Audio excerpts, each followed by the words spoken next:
Les scientifiques, qui ont conçu le télescope James Webb, pensaient savoir ce qu'ils allaient trouver. Ils avaient tort. Et ce qu'ils ont découvert à la place remet en question 30 ans de cosmologie. On nous a promis que James Webb allait nous montrer les premières lueurs de l'univers. Et il l'a fait. Mais ce qu'il a vu là-bas, personne ne s'y attendait vraiment. Des galaxies trop grandes, trop brillantes, trop matures pour leur âge. Des objets qui n'auraient pas dû exister. Et cette question hante désormais tous les cosmologistes de la planète. Nos modèles de l'univers sont-ils fondamentalement faux? Dans cette vidéo, on va plonger dans 3 découvertes majeures de James Webb, de la plus déstabilisante à celle qui pourrait tout changer. Et je vous préviens, la dernière va vous laisser sans voix. Imaginez qu'on retrouve un enfant de 6 mois qui fait déjà du vélo.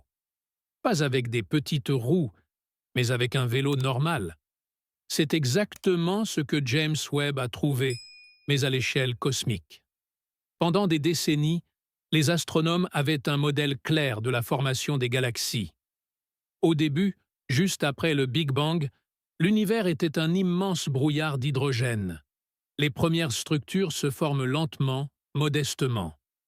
Des petites galaxies naines, peu lumineuses, qui fusionnent progressivement pour donner des galaxies plus grandes, comme notre Voie lactée sur des milliards d'années.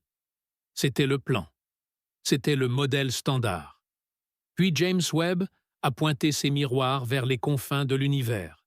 Et là, à peine 300 à 500 millions d'années après le Big Bang, une durée dérisoire à l'échelle cosmique, il a trouvé des galaxies massives, lumineuses, déjà bien formées.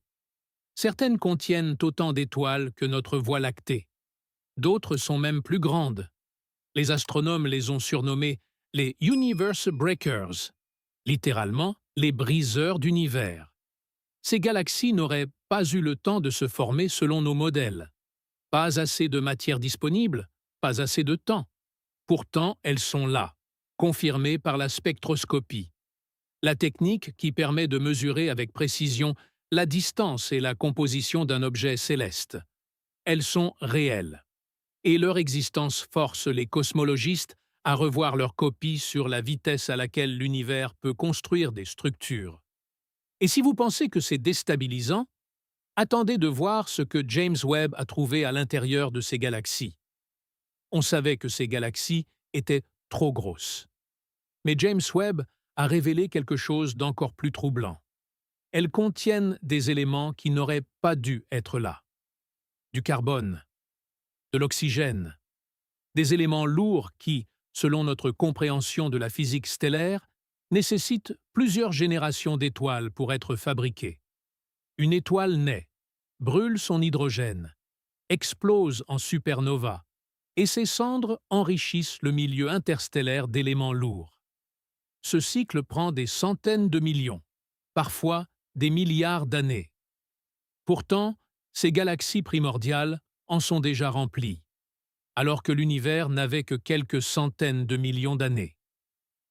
La seule explication qui tient les premières étoiles, celles qu'on appelle les étoiles de population 3, étaient probablement des monstres, des objets colossaux, des centaines à 1000 fois plus massifs que notre Soleil, qui ont brûlé leur carburant à une vitesse effrénée.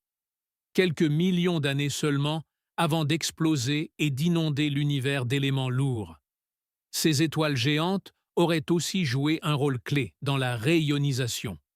Ce processus, où le rayonnement ultraviolet des premières étoiles et galaxies a dissipé le brouillard cosmique d'hydrogène neutre qui rendait l'univers opaque. James Webb observe maintenant des signes que ce processus aurait commencé bien plus tôt que prévu. 2 révolutions en une. Les premières étoiles de l'univers étaient vraisemblablement des titans à courte durée de vie. Et la réionisation, un épisode fondamental de l'histoire cosmique, s'est peut-être produite bien plus rapidement qu'on ne le pensait. Mais le mystère le plus profond que James Webb ait découvert, on n'en a pas encore parlé.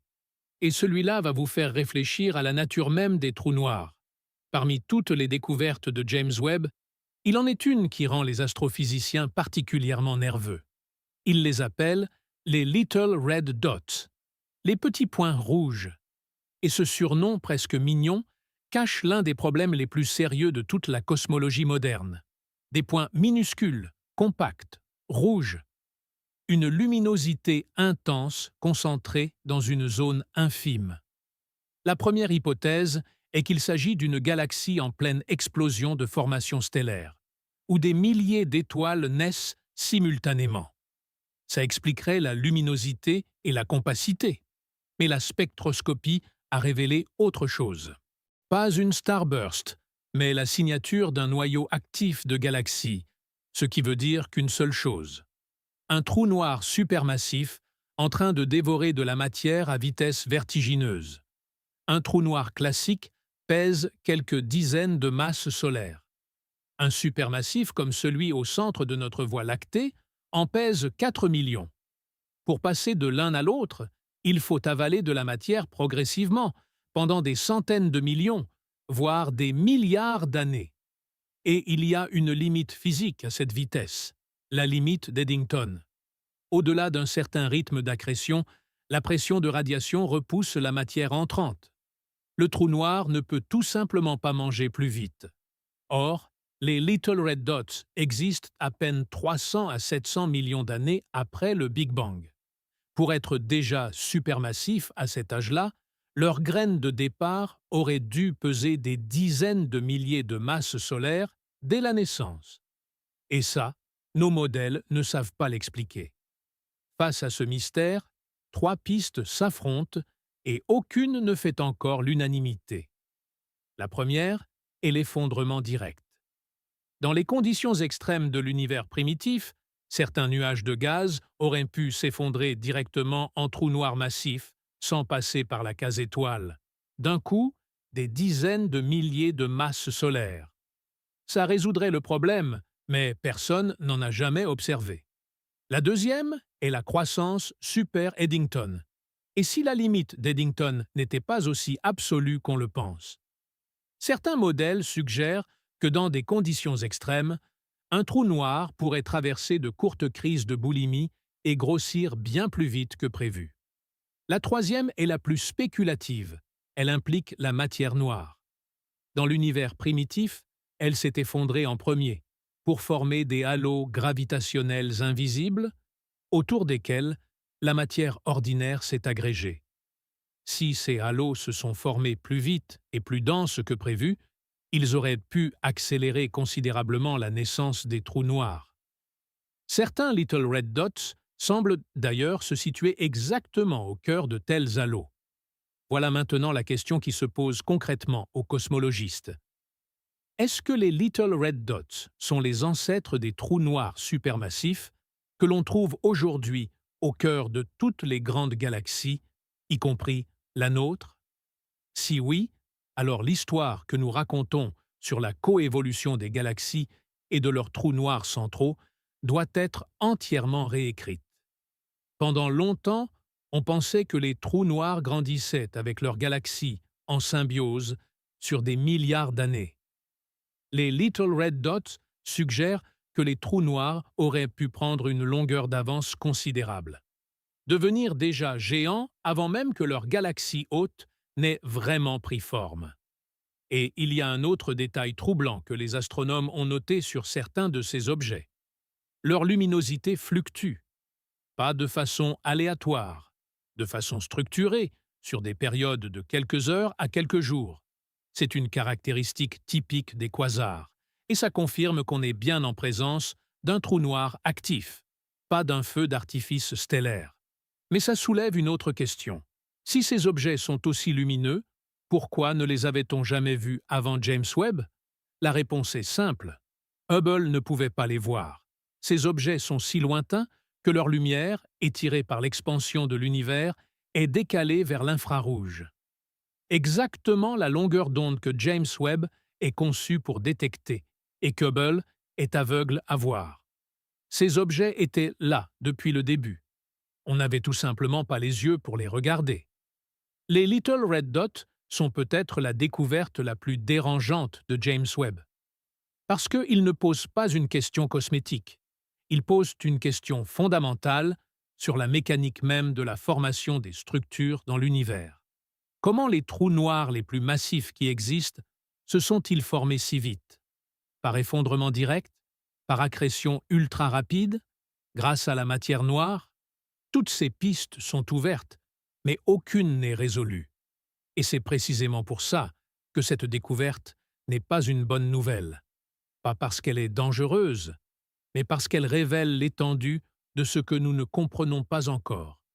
L'univers a construit ses structures les plus massives à une vitesse que rien dans notre physique actuelle ne permettait de prédire.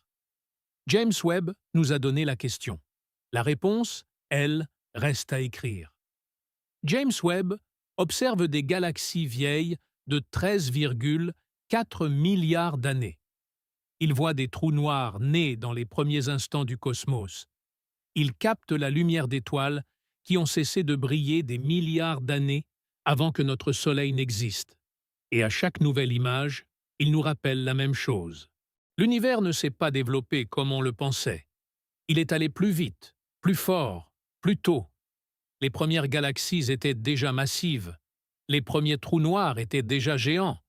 Et tout ça s'est passé dans une fenêtre de temps que nos modèles jugeaient trop courte pour que quoi que ce soit d'intéressant puisse se produire. On avait tort. Et c'est une bonne chose d'avoir tort, parce que ça veut dire qu'il reste quelque chose à comprendre. James Webb n'a été lancé qu'en décembre 2021. Il est prévu pour fonctionner au moins jusqu'en 2041. Il n'a observé qu'une infime fraction du ciel. Ce qu'il a déjà trouvé a forcé la communauté scientifique à réécrire des pans entiers de la cosmologie. Alors, voici une question. Qu'est-ce qu'il reste encore là-haut, dans ces régions que personne n'a jamais regardées avec suffisamment de précision? Qu'est-ce que James Webb va trouver en pointant ses miroirs vers des coins du ciel où on ne s'attend à rien? Parce que jusqu'ici, c'est précisément là qu'il a trouvé le plus.